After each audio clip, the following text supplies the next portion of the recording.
Sir मेरी उम्र 17 साल है और मैं एक रिलेशनशिप में हूँ। मुझे ऐसा लगता है कि जैसे मैं अपनी गर्लफ्रेंड को चीट कर दूँगा।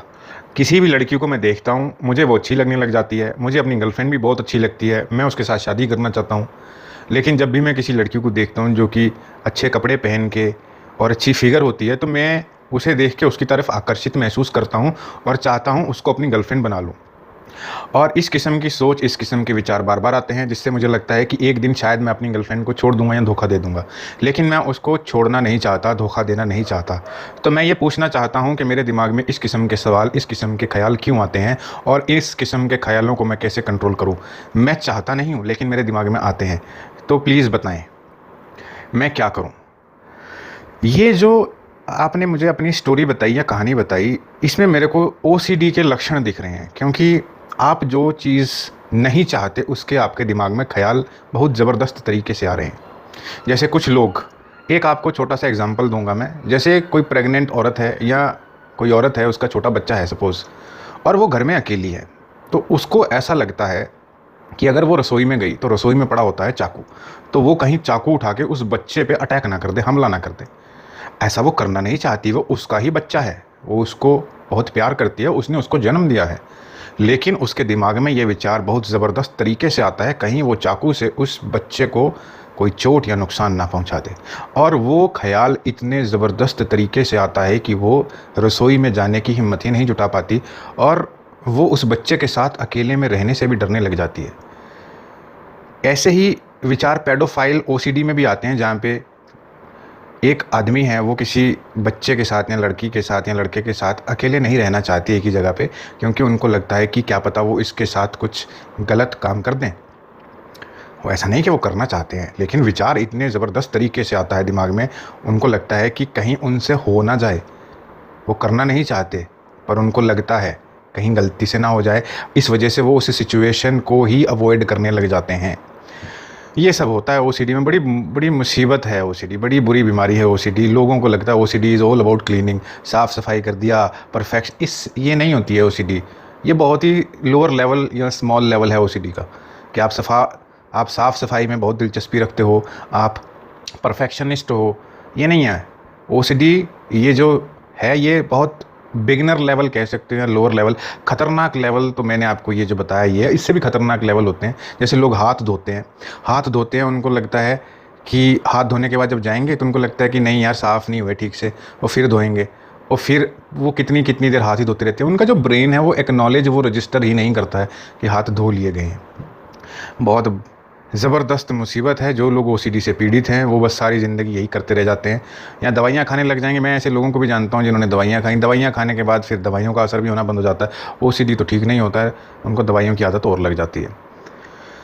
तो इस समस्या का समाधान क्या है? मैं इस समस्या का समाधान आपको बता सकता हूँ, लेकिन मुझे पूरा विश्वास है कि आप वो करेंगे नहीं, क्योंकि वो जितना कहने में आसान है, उतना ही करने में आपको समझ ही नहीं आएगा। मुश्किल तो छोड़ो, समझ ही नहीं आएगा कैसे।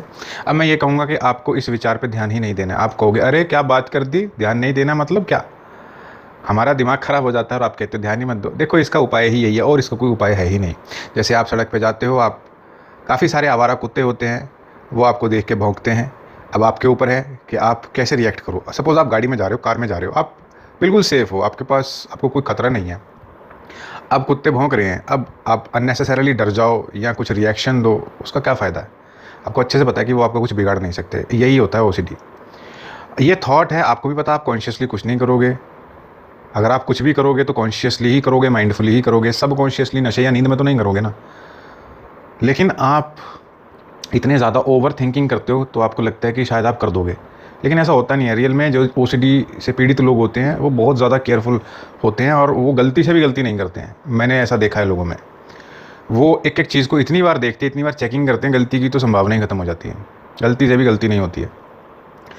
तो जब ये दिमाग में थॉट आता है तो आप इसको सोचो। देखो, अगर मैं कहूँ कि इसको कुछ कहना नहीं, तो आप स्टार्टिंग में आपको समझ नहीं आएगा, लेकिन बहुत जब आप ज़िंदगी ख़राब कर दोगे, ज़िंदगी के काफ़ी साल ख़राब कर दोगे, तब समझ में आएगा कि आपने ज़िंदगी में इस चीज़ को और रिएक्ट करके कॉम्प्लिकेट कर दिया है। तो इसका सिंपल तरीका यही होता है कि इस थॉट पे ध्यान ही नहीं देना है और बिल्कुल आप इसको ऐसे इग्नोर करो, जैसे कि सड़क पे कोई कुत्ता भौंक रहा होता है तो आप उसको इग्नोर करके आगे चले जाते हो ना, बस ऐसे ही। जैसे आप सड़क पे जा रहे हो, दो लोग लड़ रहे हैं साइड में और आपको जल्दी कहीं जाना है, तो आप उनको इग्नोर करके अपने काम पे निकल जाओगे ना। या किसी का एक्सीडेंट हो गया, टक्कर हुई पड़ी है लोगों की और आपको काम पे जाना है और आप देख रहे हो 2 लोगों की टक्कर होगी और उनको लोग सपोर्ट करने के लिए आगे आ रहे हैं, उनको सपोर्ट कर रहे हैं। आपने देख लिया कि अच्छा लोग हैं, उनको सपोर्ट कर रहे हैं और आपकी ज़रूरत नहीं है, आप नहीं भी सपोर्ट करोगे तब भी उनको ज़रूरी मदद मिल जाएगी, तो अपने काम पे चले जाओगे ना। बस वैसे ही है, इसका यही है, आपने ये सोचना है कि ये ओसीडी है और ये आते रहेंगे विचार, बस इनको इग्नोर ही करना है, कुछ नहीं है। जिस दिन धोखा देना होगा अपनी गर्लफ्रेंड को, उस दिन उससे बात कर लेंगे कि मुझे आपके साथ रिलेशन नहीं रखना है, धोखा देना ही नहीं है। और आप किसी को किसी भी चीज़ में धोखा मत दो, झूठ बोलो ही मत किसी से भी फालतू में, जो कि आपके बहुत करीब है। तो आप अपने सबकॉन्शियस माइंड को इस तरीके से ट्रेन कर दोगे कि मैंने तो कभी किसी को धोखा ही नहीं दिया, मैंने तो कभी किसी अजनबी या स्ट्रेंजर को धोखा नहीं दिया, तो मैं अपनी गर्लफ्रेंड को कैसे धोखा दूंगा। अगर मुझे इसके साथ कोई प्रॉब्लम आएगी तो मैं इससे बात करूँगा, और अगर मुझे इसके साथ कोई समस्या होगी तो मैं इसको कहूँगा कि नहीं, मैं आप तुम्हारे साथ नहीं रह सकता, क्योंकि हमारे में कोई अंडरस्टैंडिंग नाम की चीज़ ही नहीं है। धोखा देने का मतलब ही नहीं है। हाँ, ये आकर्षण है, वो तो नॉर्मल है, क्योंकि सोच ही गंदी है तो लड़कियों के बारे में गंदी सोच रखोगे तुम। मेरे कहने का मतलब ये है कि अगर दूसरी लड़कियों को तुम ऐसा देखो ही ना कि वो अट्रैक्टिव है, तुम उनको देखो लड़कियां बस नॉर्मल है, इससे ज़्यादा क्या है लड़कियों में, क्या होता है ऐसा जो तुम इतना अट्रैक्ट फील कर रहे हो। अपनी सोच ही है ना, तुम्हारे दिमाग में ही है। लड़कियों लड़कों में को बहुत फ़र्क तो होता नहीं है, थोड़े से ही फ़र्क होते हैं, कुछ ज़्यादा तो फ़र्क तो होता नहीं है। चमड़ी उनकी चमड़ी, आदमी में आदमी की चमड़ी, उनकी चमड़ी, और काफ़ी सारी चीज़ें सेम ही होती हैं, बाकी तो सारा दिमाग का ही होता है। अगर लड़की आपके सामने आ जाती है और जिस लड़की को देख के आप आकर्षित होते हो, अगर वो आपसे बातें करने लग जाए, थोड़ी देर बाद आपको बोरियत आने लग जाएगी, फिर आपको दूसरी लड़की चाहिए। बस ऐसे ही तो होता है, बस लोगों को लड़कियां बदलते रहना होता है, बदलते रहो, एक से ऊब जाते हैं, बोरियत आ जाती है। लेकिन जिसके साथ इमोशनल अटैचमेंट हो जाता है उससे बोरियत नहीं आती है। शारीरिक आकर्षण बहुत जल्दी बोरियत बन जाता है, लेकिन भावनात्मक आकर्षण ज़बरदस्त होता है, खूबसूरत होता है। और अगर तुम्हारा अपनी गर्लफ्रेंड के साथ भावनात्मक आकर्षण है, फिर तुम्हें किसी की ज़रूरत ही नहीं पड़ेगी, क्योंकि तुम्हें पता है कि इन चीज़ों में कुछ नहीं रखा, क्योंकि जो दूसरी लड़की में तुम ढूंढ रहे हो वो तुम्हारी गर्लफ्रेंड के पास भी है सब कुछ। बस धोखा देने की आदत होती है लोगों की, एक जगह टिकना नहीं होता। पर मैं एक बार बताऊंगा, ये जितना मर्जी भाग दौड़ कर लो, कुछ नहीं रखा, सिरदर्दी से ज़्यादा कुछ नहीं मिलना इसमें से। एक के साथ रहो, शादी कर लो, उससे टाइम वेस्ट ही मत करो और अपना सुकून से शांति से रहो। ज़िंदगी में सुकून से बड़ी कोई चीज़ नहीं होती। लड़कियों के पीछे भागते रहो, लड़कों के पीछे भागते रहो, पागल हो जाओगे, करियर ख़राब हो जाता है, ज़िंदगी ख़राब हो जाती है, सिर्फ दुख मिलता और कुछ नहीं मिलेगा। और एक बात मैं ज़रूर कहूँगा, जो लोग सुन रहे हैं मेरे को, क्योंकि इतनी देर तक कोई वैसे आमतौर पे लोगों में धैर्य नहीं होता कि 8-10 मिनट किसी की बात सुने, लेकिन अगर आप सुन रहे हो तो मैं आपको एक बात ज़रूर कहूँगा, और वो ये बात है कि ज़िंदगी में एक चीज़ अच्छे से समझ लेना कि रिलेशनशिप जितना ज़्यादा पुराना हो जाएगा उतना ज़्यादा कमज़ोर हो जाता है शादी से पहले। क्योंकि लोगों को लगता है 6 साल 7 साल 2 साल 4 साल 6 साल लगे रहते हैं, शादी के बाद बच्चे हो जाते हैं। इस वजह से लोगों को लगता है कि अगर अब छोड़ दिया तो बच्चों के फ्यूचर पे कैसा असर पड़ेगा, फ़र्क पड़ेगा, इस वजह से लोग रहते हैं साथ में। नहीं तो शादी के बाद भी अगर बच्चे ना करें पैदा तो वो शायद एक दूसरे को छोड़ ही दें। कहने का मतलब ये है कि कोई भी रिश्ता हो, एक टाइम के बाद बोरियत आ जाती है उसमें से पूरी तरीके से। तो अगर आप रिलेशनशिप में हैं तो साल 2 साल, मैं तो कहूँगा साल के अंदर अंदर शादी कर लो, सेफ़ रहेगा। साल के ऊपर होने के बाद रिलेशनशिप टूटना शुरू हो जाता है, उसका डिक्लाइनिंग फेज़ शुरू हो जाता है। ये मैं बहुत आपको असली बात बता दी मैंने तुमको। अगर तुम्हारा बॉयफ्रेंड या गर्लफ्रेंड तुमसे टाइम मांगता है, बोलता है कि नहीं अभी नहीं, बाद में, बस बाद में ख़त्म हो जाएगा रिश्ता। जो शादी करनी होती है, अगर आपने शादी करनी है तो साल 6 महीने में कर लो। अगर उससे ज़्यादा लंबा खिंचता चलेगा फिर धीरे धीरे लड़ाइयाँ होने लग जाती हैं छोटी छोटी बातों में, फिर लोगों को बोरियत भी आ जाती है, फिर लोगों को लगता है चलो छोड़ दो यार। ऐसे ही होता है, ऐसे ही करते हैं। ये प्यार तो कहने की चीज़ें होती हैं, प्यार कुछ नहीं होता, बस अपना अटैचमेंट होता है, अटेंशन होता है।